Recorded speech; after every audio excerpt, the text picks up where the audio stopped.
یہ بے وقوفی بھی ہے اور پستی بھی ہے۔ تو آپ جنت کو صرف بے وقوفوں اور پست ذوق رکھنے والوں کی جگہ بنانے پر کیوں تلے ہوئے ہیں؟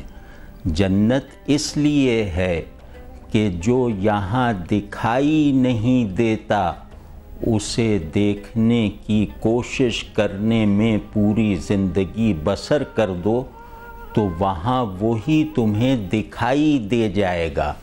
اللہ نے دنیا میں خود کو اس لیے غائب کر رکھا ہے کہ وہ ہمیں مشق دید کروا دے اور اسی مشق دید پر خوش ہو کر، اسی دیکھنے کی تمنا میں موجود اخلاص سے خوش ہو کر اللہ جنت میں اپنے غیب کے پردے کو گرا دے گا۔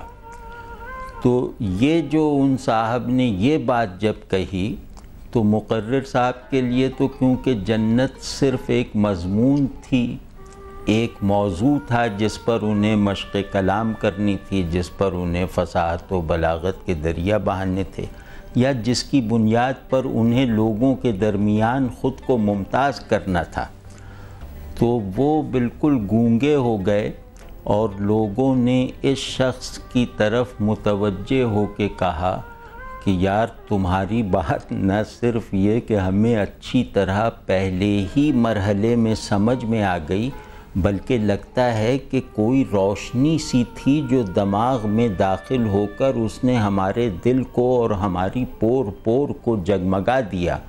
تم نے تو ہمیں آج محمل باتیں سننے والے کانوں کی بجائے اللہ کو دیکھنے والی آنکھ بنا دیا ہے، تمہارا بہت شکریہ۔ تو ہمیں بھی کوشش یہی کرنی چاہیے کہ ہمارے جو دفینے ہیں وہ ہماری دسترس میں آ جائیں اور ہم صرف واعظ و نصیحت سننے والے کان بن کر نہ رہ جائیں، بلکہ شوق دید رکھنے والی آنکھ بننے کی بھی کوشش کریں۔ جی تو ناظرین، آپ نے دیکھا کہ احمد جاوید صاحب نے کتنی خوبصورت بات کی، اور کبھی کبھی ایسا بھی ہوتا ہے کہ شازیہ بھی ایگری کریں گی کہ ہم لوگ باتیں سن لیتے ہیں، ایک کان سے سنتے ہیں دوسرے کان سے نکال دیتے ہیں، ان پہ عمل کرنا بھی ضروری ہے، بہت ضروری ہے۔ اور ایک دفعہ آپ سرکار نبی صلی اللہ علیہ وسلم کی آنکھ جب نم ہوئی تھی تو وہی نازل ہوئی تھی کہ آپ کی آنکھ نم کیوں ہوئی ہے، تو آپ سرکار نے یہ کہا تھا کہ میں ان سے کہتا تو ہوں لیکن یہ میری بات مانتے نہیں، تو پھر وہی نازل ہوئی تھی آپ سرکار صلی اللہ علیہ وآلہ وسلم پہ۔ اللہ تعالیٰ نے فرمایا تھا کہ آپ یہ اس چیز کی فکر نہ کریں، آپ جو کہہ رہے ہیں وہ حق ہے، ان کے دل بدلیں یا بدلیں یہ میرے پہ چھوڑ دیں۔ بالکل، بے شک، بہت تو بات یہ ہے ساری۔ اچھا، آپ سنگنگ میں آئیں، فیملی مطلب جو ہوتے ہیں لڑکیاں جب آتی ہیں خاص بہت طور پر اس اپوزیشن میدان میں، تو کہتے ہیں کہ جی ہم نے رشتے ناطے ختم کرتے ہیں، آپ کی فیملی میں بھی ایسے ہوا؟ جی بالکل ہوا۔ تو پھر کس طرح آپ نے سب کچھ ہینڈل کیا، مینیج کیا؟ ایکچولی مجھے شوق تھا، بیسیکلی شوق میں اور جنون میں فرق ہوتا ہے، اور میرا یہ پیشن تھا۔ میں اسکول میں، کالج میں، یا ویسے بھی آپ بھی کوئین میرین ہیں، مجھے بڑا اچھا لگ رہا ہے۔ جی ہم دونوں ہی کوئین میرین ہیں، ہم دونوں کوئین میرین ہیں۔ وہ الگ بات ہے کہ میں ان سے کافی سینئر ہوں، بٹ وہ یہ ہوتا ہے بعض اوقات، لیکن یہ ہے کہ میرا یہ پیشن تھا اور میں ہمیشہ اللہ تعالیٰ سے یہ دعا کرتی تھی کہ جو راستہ میرے لیے آپ منتخب کریں گے وہ بہترین ہوگا۔ اور آپ سے ابھی آپ کے پیشن کے بارے میں اور پوچھیں گے، لیکن ناظرین وقت وہ یہاں پہ پرائس لسٹ کا، اور آج بیسن کی قیمت ہم لوگ پتہ کریں گے، کیونکہ بیسن سے ہی پکوڑے بن رہے ہوتے ہیں اور بہت چیزیں بنتی ہیں، تو دیکھتے ہیں کہ بیسن کی قیمت کہاں تک پہنچی ہے۔ This segment is brought to you by دل سے جی لے خوشیاں، کہ مل جل کے کھلے خوشیاں۔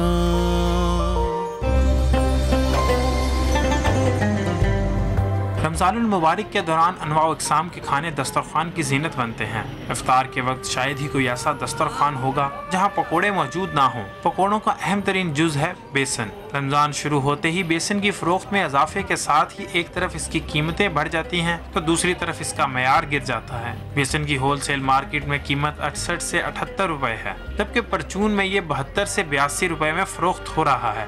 بیسن رمضان میں دراصل بہت زیادہ بکتا ہے، ہمارے سے دکاندار بھی لے کے جاتے ہیں اور گھروں والے بھی لے کے جاتے ہیں۔ شہریوں کا کہنا ہے کہ رمضان المبارک میں ہول سیل مارکیٹ ہو یا پرچون کی دکان، کہیں پر بھی سستی اشیاء ملنے کی امید نہیں ہوتی۔ گھر پر جو پکوڑے بناتے ہیں وہ صاف ستھرے ہوتے ہیں، پکوڑوں کے بغیر افطاری پر دسترخوان ادھورا لگتا ہے، لیکن بیسن کی بڑھتی ہوئی قیمت اور ناقص معیار کے باعث لوگ پکوڑوں کے بغیر ہی افطاری کرنے پر مجبور ہیں۔ افطار کا سما کے لیے کیمرامین مرتجز اعجاز کے ساتھ غالب عباس، سما، لاہور۔ ناظرین، آپ لوگوں نے دیکھا کہ بیسن کی قیمت بھی کتنی زیادہ بڑھتی جا رہی ہے اور اب سمجھ نہیں آ رہا کہ جو ہماری غریب عوام ہے وہ کیا کرے گی، لیکن اب ہم چلتے ہیں ایک بریک پہ، تو ملتے ہیں بریک کے بعد۔